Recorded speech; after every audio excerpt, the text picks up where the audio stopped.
¿Qué hay de nuevo, Prepper? Espero que estés preparado para tu cuarta sesión de Lectores Competentes 2.0 con tus hojas de apuntes a la mano para poder responder de manera efectiva los ejercicios de tu preexamen. El propósito de esta sesión será plantear propósitos y preguntas de lectura de tipo conceptual. Como la sesión anterior aprendiste a construirlos, el día de hoy nos centraremos en conocer los tipos de propósitos de lectura que se pueden plantear, en la matriz de preguntas de lectura de la estructura conceptual y en ejercitar tus habilidades de planteamiento de ambos elementos.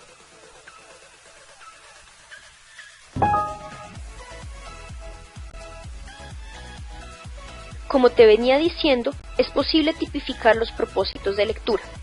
Es importante que sepas esto porque así será más sencillo para ti conectarlo con la información que lo responda. La primera manera en que debemos clasificar los propósitos de lectura es de acuerdo a cómo se origina. Si el propósito de lectura surge debido a una necesidad del lector, decimos que es intrínseco, o sea, que viene de dentro.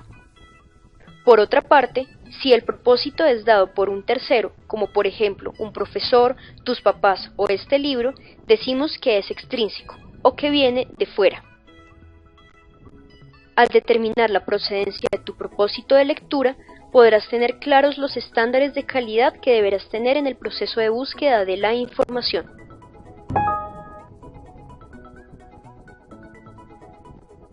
Una vez establecida la procedencia de tu propósito de lectura, definimos la aplicación que tiene, o sea, cuál es su fin.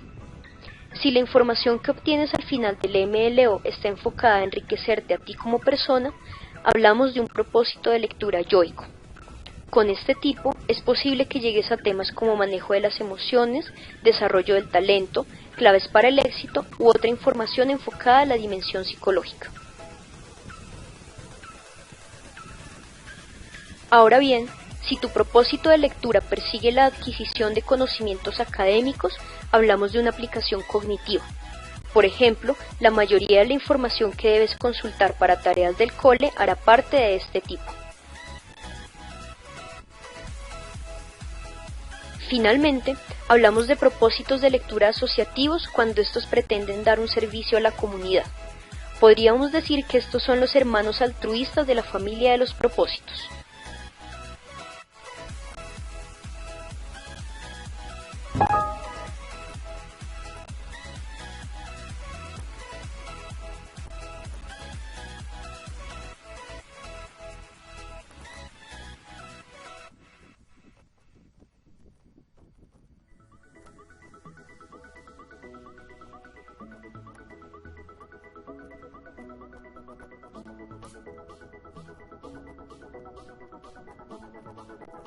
Creo que la última clasificación la puedes intuir. Te voy a dar una pista. Es según el tipo de estructura al que pertenece la necesidad que se requiere solucionar. ¿Te suena algo que hayamos hablado antes? Así es, si hablamos de estructura, es porque, como habrás de suponer, podemos clasificar los propósitos de lectura en argumental, conceptual y procedimental.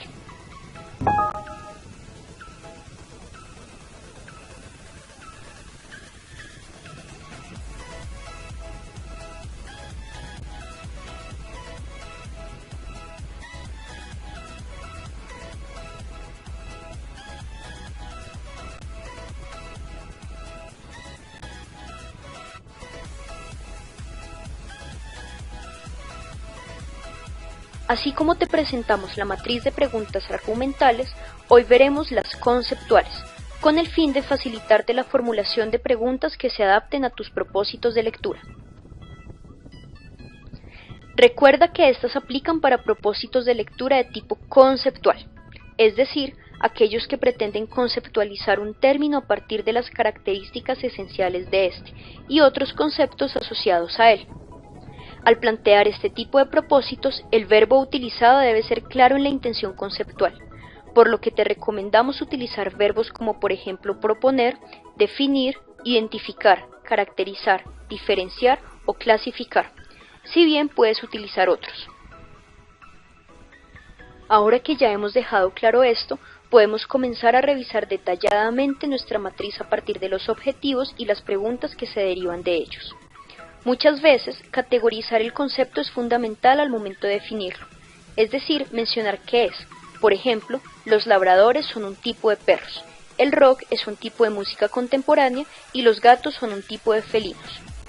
Si queremos llegar a este tipo de información, debemos plantear preguntas de lectura que provengan de ¿cuál es la categoría más inmediata a la que pertenece el concepto? Coherente con ello, algunos propósitos de lectura requerirán que conozcamos las características esenciales de esas categorías superiores que contienen nuestro concepto. Por ejemplo, que los felinos tienen garras retráctiles. Para ello, nos apoyaremos en la pregunta de lectura ¿cuáles son las características de la categoría que contiene el concepto? Ahora bien, ¿cuáles son las características esenciales del concepto? Es la pregunta de lectura que no puede faltar en un propósito de lectura de tipo conceptual, ya que ésta, como debe suponer, busca encontrar aquello que define el concepto central que origina la necesidad de información de la situación vital. Junto con nuestro concepto, muchas veces es posible que sea necesario identificar otros conceptos que pertenezcan a esa misma categoría. Por ejemplo, junto al gato está el lince y el gato montés, en el grupo de los felinos, por lo que habrá que preguntarse ¿cuáles son esos otros conceptos que pertenecen a la misma categoría? Así como las características que los diferencian de nuestro concepto principal, y aún así los hace pertenecer a la misma categoría. O sea, ¿cuáles son las características de los otros conceptos que pertenecen a la misma categoría que el concepto?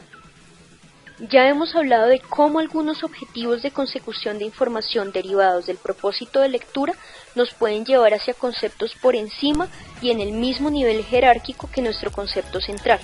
Pero también debes tener en cuenta que en algunas ocasiones tu propósito te llevará a plantear preguntas enfocadas a conocer la manera en que puede clasificarse un concepto.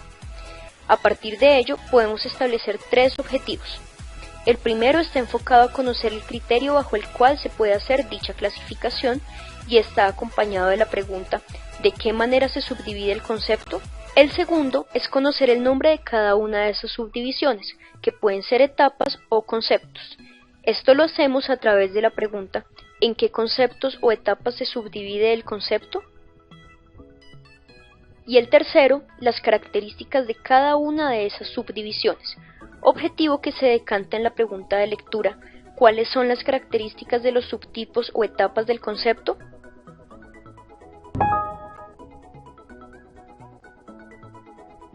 Llegó la hora de practicar lo que acabas de aprender. Para ello, haz clic sobre los propósitos de lectura extrínsecos, cognitivos, conceptuales.